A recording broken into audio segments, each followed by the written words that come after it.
Kidney और gall bladder stone के खात्मे का जरिया, फिर से पथरी न होने का मुकम्मल इलाज। आज ही तशरीफ लाएं R&S यूनानी pharmacy, first floor, syndicate bank, Bahadurpura x road, Hyderabad. अस्सलाम वालेकुम नाज़रीन, आइए नज़र डालते हैं देश की राजधानी नई दिल्ली और उत्तर प्रदेश से कुछ खास खबरों पर।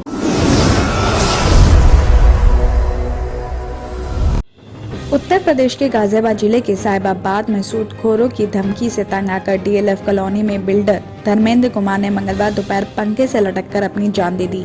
7 पेज के सुसाइड नोट में उन्होंने लिखा, 2 सूदखोर धमकी दे रहे हैं, तेरी पत्नी को झूठे केस में फंसा देंगे और बच्चों की हत्या करा देंगे। उनसे 3 लाख रुपए का कर्ज लिया हुआ था और 10% की दर पर सूद ले रहे थे और साथ ही कर्ज चुकाने में देरी हो गई तो दबाव भी बनाने लगे। बताया जा रहा है कि मेरठ के रहने वाले धर्मेंद्र कुमार DLF कॉलोनी के A ब्लॉक में 2 साल से पत्नी मोनिका और बेटे लकी के साथ 3 फ्लोर के घर में रहते थे और ऊपर के 2 फ्लोर किराए पर दे रखे थे। बताया गया कि धर्मेंद्र कई दिनों से तनाव में थे और खुदकुशी के टाइम घर में परिवार का कोई भी सदस्य मौजूद नहीं था।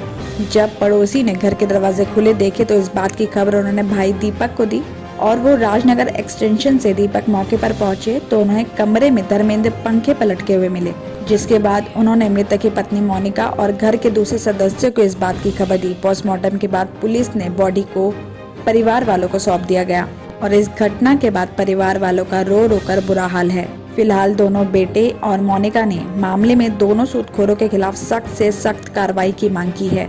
मोनिका ने बताया कि धर्मेंद्र ने 2 साल पहले लोनी के रिस्तल गांव के रहने वाले नरेश और प्रवीण से किसी काम के लिए 3 लाख रुपए का कर्जा लिया था और दोनों आरोपी 10% हर महीने का ब्याज वसूलने के बावजूद धर्मेंद्र पर लगातार बनाव बना रहे थे और घर आकर उनसे बदतमीजी भी करते थे। धर्मेंद्र कुमार ने सुसाइड नोट में ये भी लिखा कि प्रशासन से उम्मीद करता हूँ कि मुझे न्याय मिलेगा।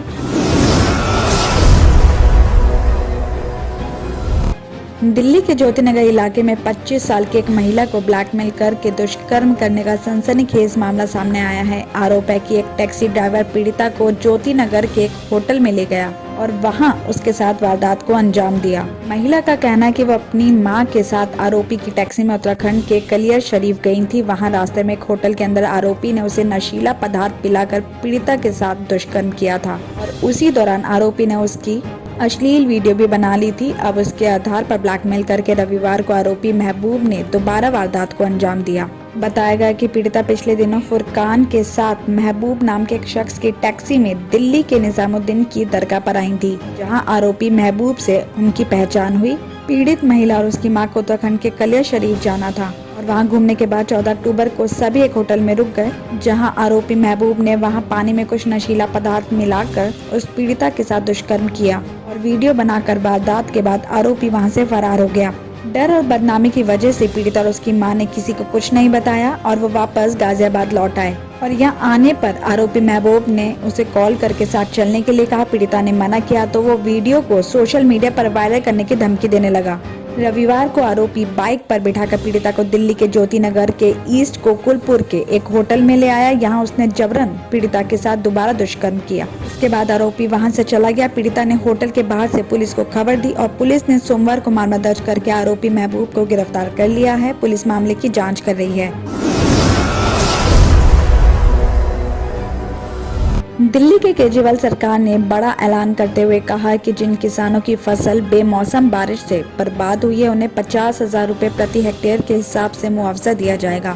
केजरीवाल ने दिल्ली के किसानों को भरोसा दिलाते हुए कहा कि किसानों को चिंता करने की जरूरत नहीं है।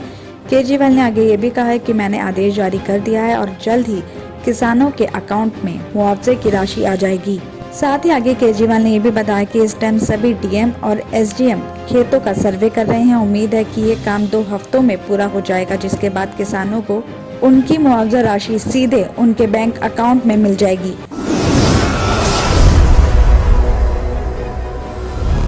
नोएडा से खबर आ रही है कि कोतवाली दादी एरिया के गांव में किराए पर रहने वाले परिवार की 4 साल की बच्ची को खिलाने के बहाने पड़ोसी युवक अपने कमरे में ले गया और उसके साथ दुष्कर्म किया। बच्ची के रोने की आवाज सुनकर पीड़िता की मां मौके पर पहुंची तो आरोपी मौके से भाग गया। बताया जा रहा है कि बुलंदशहर जनपद के एक गांव का रहने वाला परिवार कोतवाली दादी एरिया के एक गांव में रहता है और परिवार का मुखिया कंपनी में जॉब भी घर वालों का पालन पोषण करता है और उस परिवार के घर में पड़ोस में ही किराए पर रहने वाले युवक विनोद का आना जाना था। आरोप है कि मंगलवार शाम को विनोद उस टाइम परिवार की 4 साल की बच्ची को खिलाने के बहाने अपने कमरे में ले गया और दुष्कर्म किया। बच्चे की रोने की आवाज सुनकर उसकी मां वहां पहुंच गई, जहां उसकी मां को देखकर आरोपी बच्चे को रोता हुआ देखकर ही छोड़कर भाग गया। महिला ने इस बात की खबर अपने पति को दी और इसके बाद पीड़ित परिवार कार्रवाई के लिए दादरी कोतवाली पहुंचा, जहां पुलिस ने बच्ची को मेडिकल टेस्ट के लिए भेज दिया और इस घटना की तहरीर कोतवाली में दी गई है। पीड़ित परिवार ने दादरी कोतवाली में शिकायत देकर आरोपी विनोद पर कार्रवाई की मांग की है। पुलिस ने इस मामले की जांच शुरू कर दी है। साथ ही ये भी पता चला है कि आरोपी 2 बच्चों का पिता भी है। किडनी के अमराज से परेशान मायूस लोगों के लिए खुशखबरी। R&S यूनानी फार्मेसी किडनी और गॉल ब्लैडर स्टोन के खात्मे का जरिया। अब UNI स्टोन कैप्सूल्स के जरिए खात्मा कीजिए। No operation, no side effects, 100% result. सिर्फ UNI स्टोन कैप्सूल से मुस्तहिक लोगों के लिए खुसूसी रियायत। फिर से पथरी न होने का मुकम्मल इलाज। दर्द, कॉन्स्टिपेशन और पुराने कब्ज से निजात पाइए। आज ही तशरीफ लाएं। R&S यूनानी pharmacy, first floor, syndicate bank, Bahadurpura X road, Hyderabad.